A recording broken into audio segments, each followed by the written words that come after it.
Ассалаумағалейкум қалың елім қазағым, армысыздар қарорман халқым, алдарыңызда Серікжан Біләшұлы. Бүгінгі тікелей эфиріміз орыс ойнап жүріп от басты, Израиль ашуға басты. Лавровтың ойланбай сөйлеген сөзі тұтас бір Израиль халқының ашу-ызасына дейді. Кеше Лавров ана орыстың түрі есекке ұқсайтын сыртқы істер министрі мынау Зеленскийдің қаны, еврейдің қаны керек десең, ол үшін жаңа айтсақ, Гитлердің қанында да еврейдің қаны бар деп, анау екінші дүниежүзілік соғыстан бері ешкім айтпаған бірдеңкені білгішсініп айтып қалып еді. Тұтас Израильдің халқы орнынан дүр көтеріліп, Израильдегі Ресейдің бас елшісін шақырып алып, мынаны бізге ежіктеп түсіндіріп беріңдер деді. Енді орыс пен Израильдің ортасы ушығып кетуі бек мүмкін. Себебі Израильде 1 миллионға жуық Совет одақ елдерінен келген орыс тілді еврейлердің болғанына байланысты, және Израильдің Иранмен қарым-қатынасына байланысты, Израильдің жаңағы Либанын, Палестин және анау Сириядағы әсіре радикалдық күштерден қорғануына байланысты Ресей мен олардың ортасында бейресми ымыраластық бар еді. Енді осы бейресми ымыраластықтың өзі тасталқан болуы бек мүмкін. Ал орыстың ойланбай сөйлейтін сыртқы істер министрі өзінің дипломатиялық көзқарасын айтамын деп отырып, өзінің әсілгі түп тамырындағы әсіре нәсілшіл, әсіре расизмдік, әсіре рашизмдік, әсіре нәсілшілдік, фашистік көзқарасын әшкерлеп алды. Мына расизм деген ауру бар. Расизм деген нәсілшілдік дегеннің ағылшыншасы. Енді біз соны өзгертіп, орыс нәсілшілдігін рашизм деп айтқанды дұрыс көреміз. Сондықтан әлеуметтік желіде рашизм деп жазса, оны не екен демеңдер. Расизм дегенді нәсілшілдік десек, рашизм дегенді орыс нәсілшілдігі дейміз. Себебі орыс деген сөзді рашы деп айтады шетелде, ағылшын тілінде. Ендеше сол рашизм. Ал енді бұл нәсілшілдік пиғыл адам баласына бұл шайтаннан келген, нағыз Құдай атқан қарғыс деген пиғыл. Адам баласының бір адамнан тарағанын, адам ата мен Хауаның ұрпағы екендігін терістегісі келіп, адамның мына бөлігі ана бөлігінен асыл деп бөлшектегісі келетін бұндай ауру Құдайдың қарғысына қалған мінез. Және қандай да бір адам немесе қауым осындай бір нәсілшілдік аурумен ауырса, менің мына бір нәсілім ана бір нәсілден артық, мен тектімін, сен тексізсің, мен мықтымын, менің бір жерім сенің бір жеріңнен артық десе, онда ол Құдайдың қарғысына қалған қауым болады. Тарихта ондай қауымдар қарғысталады және жойылды. Екі дүниесі лағнеттелген, жәннаттан үміт күтпейтін шайтан, ол кісі өлтірген жоқ, ол диктатор патша болған жоқ, ол миллиондарды өлтірген жоқ, бірақ ол бар болғаны осындай тәкаппар болды. Мен оттан жаралдым, таза оттан жаралдым, нәсілім жоғары, адам топырақтан жаралды, нәсілі төмен, мен оған сәжде жасамайын, басымды имеймін деді. Сөйтіп жаратушының қарғысына қалды. Алла тағала оны екі дүниеде қарғап, баратын жерің тозақ деді. Сондықтан қазақ баласы үмітсіз шайтан дейді. Себебі шайтан ертеңнен болашағынан үміт күтпейді. Яғни шайтанның лағнетке қалуы оның әсіре тәкаппарлығынан болсақ, осы расизм де, рашизм де әсіре тәкаппарлықтан шығады. Ал бұл біріншіден жаратушының қарғысына қалған мінездер. Ал адам баласындағы рушыл, тайпашыл, жаңағы ата бабасының рухымен мақтанатындардың барлығы осындай қарғыс атқан мінезбен ауырғандар. Сондықтан біліп және білмей нәсілшіл болып руыңмен, тайпаңмен мақтансаң, ендеше бірден өзгерт, себебі Құдайдың қарғысына қаласың. Адамның барлығы адам ата мен Хауаның ұрпағы. Алла жіберген соңғы пайғамбар Мұхаммед Мұстафа саллаллаху алейхи уассаламның өзі, егер кімде-кім ата бабасымен мақтанса, оған онда мынаны жеңдер деп айтыңдар деп өте жаман бір хадис айтқан. Бұл хадисті мен бұл арада аузым барып айта алмаймын. Бірақ өте жаман адам аузы бармайтындай бір сұмдық хадис айтқан. Яғни ата бабасымен мақтанатындар, қысқасы пайғамбардың да жаңағы тиым салуына тура келетін сондай бір бұл сүйкімсіз істерден болып саналады.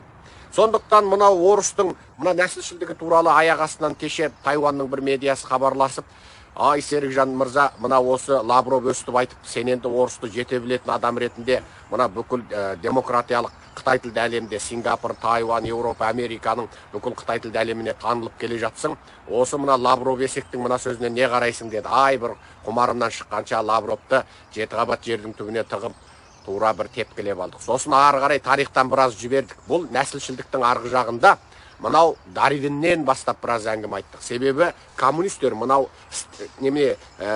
Маркс Энгельстің өзі сол осы дарвинизмдік бір пиғылмен ауырады. Оларда да осындай бір нәсілшілдік пиғылдар болады. Тіпті Маркстың өзі мына орыс, тағы мына шығыс Еуропа халықтары, тіпті мына варварлық жабай халықтарды оны жаңа өмір сүру құқы жоқ. Олардың барлығын қырып тастап, орнына өркениетті өскен нәсілі жақсы халықтарды қою керек деген сөзді сол Маркстың өзі айтқан болатын. Маркстың бұндай сұрқия, бұндай әсіре қырғыншыл адам екендігін коммунистік елдерде барынша жасырып келді. Анығында Маркстың өзі мына варварлық тайпалар, жаңағы малмен айналысатындар, тіпті мына орыстардың өзі деп тұр жазды. Орыстар осы Маркстың бүкіл шығармасын аударғанда тура сол шығармасына тиым салып аудармай қойған.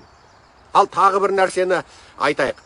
Мына Маркстен кейін Энгельстер, тіпті мына дарвинизммен ауыратындар, дарвинизмнің өзі мына эволюция деген, мына біртіндеп даму теориясы деген бұл нағыз шайтанның дүниесі, және тарихта бұл ешқашан дәлелденген жоқ. Адамға ұқсайтын маймыл, маймылдан адамға ұқсайтын, яғни адамсыман маймыл, сол адамсыман маймылмен қазіргі адам ортасында өтіспелі адамсыман маймыл болды дейді. Оның өзі жаңағы дарвиншілдер маймылдың бас сүйегіменен адамның бас сүйегін қосып, ортадан қосып жасағанын кейінгі ғалымдар дәлелдеп тастаған. Яғни адам ешқашан маймылдан ауыспаған. Бұны жаңағы дарвиншілдер дәлелдеу үшін қолдан жасап, кейін мынау карбондық технология арқылы, мына әрбір заттың жасын өлшей алатын технологиялар арқылы, изотоптық технологиялар арқылы олардың жасын өлшеп келгенде, жаңағы құрастырылған бас сүйектің масқарасы ашылып, оның барлығы мұражайдан шеттетіліп, сонымен ақ болды, көк болды, жоқ болды деп бұны тыныш жауып қойған болатын. Сондықтан бұндай нәсілшілдік аурудың ар жағында сатанизмнің қазақ даласына емес, бүкіл адамзатқа сатанизмнің ең сұмдық белгісі болып келген марксизм. Иә, сатаншылдық, сайтаншылдық адамзатта тым арғы заманнан келе жатқан дүние болса, мына нәсілшілдікте сол осы марксизм болып адам тарихына келді. Кейін Ленин бұны өлгенше дамытты. Ал Ленин дамытып бұл нәсілшілдік кезінде Ленин мен Сталин Совет одағындағы нәсілі нашар деген 50 мыңнан артық мүгедек адамды жиып алып біртұтас өлтіріп тастады. Лениннің кезінде де, Сталиннің кезінде де тума мүгедек адамдар, тума кемтар адамдардың барлығын өлтіріп орыс ұлтының нәсілін жақсартамыз деді. Ал Ленин мен Сталинмен пара-пар бірдей уақытта, кейін Сталиннің тұсында билікке келген Гитлер де Германиядағы барлық мүгедек адамдарды, ақыл-есі кем адамдарды, тіпті тума мүгедек адамдарды жинап алып, неміс ұлтын сапаландырамыз деген сылтауменен олардың бәрін қырып тастап отырды. Ал Гитлер тіпті нәсілшілдікке өлгенше сенді. Ол тіпті мынау сығандарменен еврейлерді қынадай қырған сұмырай болатын. Оның ойынша сол неміс дүниедегі ең нәсілді халық болып саналды. Адам баласына бұндай шайтани пиғылды бұрынғы кезде шайтаннан басталған болса, кейін адасқан адамдар, яғни денесіне шайтан енгендер, яғни Құдайдың қарғысына қалғандар дәріптеген болса, ол дарвинизм болып қайта келді. Оны дарвинизмді сенген және оны аспандатып тұрып, оны реал өмірде іске асырған Ленин, Сталинмен қатар параллель Гитлерде болды. Ал Лениннің өзі Германияның шпиондық барлау қызметкері болды. Ол Германиядан алған қаржысыменен орыс патшасын құлатып, Ресейде төңкеріс жасауға жіберілген шпион екендігін Германия баяғыда құпия құжаттардан әшкерелеп тастады. Ол ешқандай да бір коммунистердің көсемі емес, ол кәдімгі Германияның Ресей патшалығын аударуға жіберген шпионы ғана. Кейін ол билікті алды. Ол билікті алған кезде Германияның патшалығының өзі аударылып, Германияда саяси төңкеріс болып жатты да, Ленин Ресейге ие болды да қалды. Ал Ресейге ие болған Ленин Германиямен болған құпия келісіміне сай, бірінші дүниежүзілік соғыстан кейін ешқандай әскери техника өндіру құқы болмайтын Германияға бүкіл әскери техниканы өндірді. Және сол замандағы Ленин, Сталиннің кезінде Совет одағының өнеркәсіптенуінің барлығы немістің құпия жіберген өнер адамдары, кәдімгі завод, өнер тапқыштары, солардың жобасы бойынша Совет одағы өнеркәсіптенді. Оның ешқайсының орыс өнер тапқыштарымен немесе орыстың жаңағы саяси немесе экономистермен қатысы жоқ. Себебі Бірінші дүниежүзілік соғыста жеңілген Германияға әсіресе әскери өндірістік техниканы дамытуға тыйым салынып, бәленбай миллиард адамның ақылы жетпейтін айыппұл салынған. Оны Гитлер заманына дейін олар төлеп келген болатын. Ал бүкіл Гитлердің билікке келгеніне дейінгі немістің бүкіл техникасын сол неміс мамандары Совет одағында өндіріп отырды. Сталиннің кезінде Гитлермен өзара шабуыл жасаспау деген құпия келісім шартқа отырды. Өзара 10 жыл бойына шабуыл жасаспау келісім шартының ішінде Польшаны екіге бөліп алу, ар жағынан неміс, бер жағынан Совет одағы кеп, Полша дейтін елді жойып жіберу туралы келісім шарт болған болатын. Тіпті Германиямен болған құпия келісім шарттың бірінде Түркияны басы бүтін жойып, Қара теңізді Ресейге қаратып, Қара теңізден Қызыл теңізге шығатын ауызды сөйтіп Германия менен, яғни Еуропаның менен бөлісу болған. Ал Германияның өзі орыстар менен осындай келісім шартқа құпия отырғаны менен Қара теңізден Ресейдің шыққанын қалаған жоқ. Себебі Қара теңізден Қызыл теңізге шығу, одан ары Ашық теңізге шығу орыс патшаларының осы ғасырдан бергі арманы болып келді. Ал кезінде анау Осман түркі патшалығы кезінде немістердің түріктерге бір кеме беріп, сол кеме жаңағы бүкіл орыстың кемелерін Қара теңіздің аузынан қағып отырып, Түркиядан ара асырмай қойғанын білесіздер. Ал оның алдында Англия мен Франция бірігіп, Түркияны қолдағансығанымен, дәл сол орыспен қарсы соғысатын кезде Англия бас тартып, Англиядан көмек болмаған, Англияға жіберген кемені аламын деп барған алармандарын, түріктің елшілерін англиялықтар ұрып соғып тастап, сонымен түріктер ызаланып, неміспен одақтасып, бірінші дүниежүзілік соғыста неміспен одақтасқан үшін Түркияның да жазаға ұшырап қалатын себебі содан.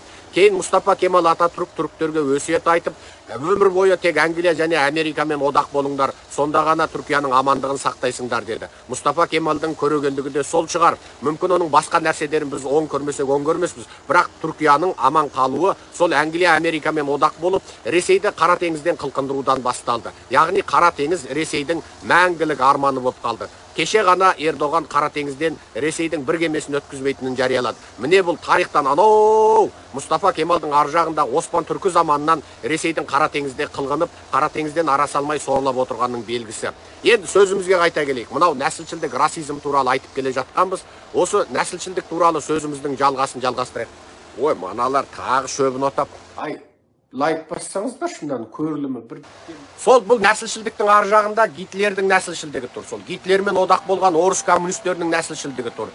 Совет одағында басқұлттарды қынадай қырып тастаған коммунистердің бүкіл жоба жоспарда сол нәсілшілдіктен басталады. Яғни фашизм, расизм, рашизм, орыс шовинизмі бір ұғым. Міне содан барып Лавров сол өздерінің анау арғы коммунист аталарынан қалған, шайтан аталарынан қалған нәсілшілдігін айтып қалып, кеше Израильдің шамына тиді. Енді Біріккен Ұлттар ұйымының өзінде орысқа қарсы дауыс бермей отырған, орыс-украин соғысында Украинада менің бауырым басшы болыпты деп жан тартпай, тіпті 500 миллион еврей Украинның халқы екендігін де елемей, орыспен ара қатынасында нейтралдықты сақтаған Израильдер енді орыспен арасы ушыққалы тұр. Жақсы, аман сау болыңыздар. Тағы лекциям бар еді, оны үйдің ішінде жалғастырайын. Мына көршім шөбін отап, дауыс шулап кетті.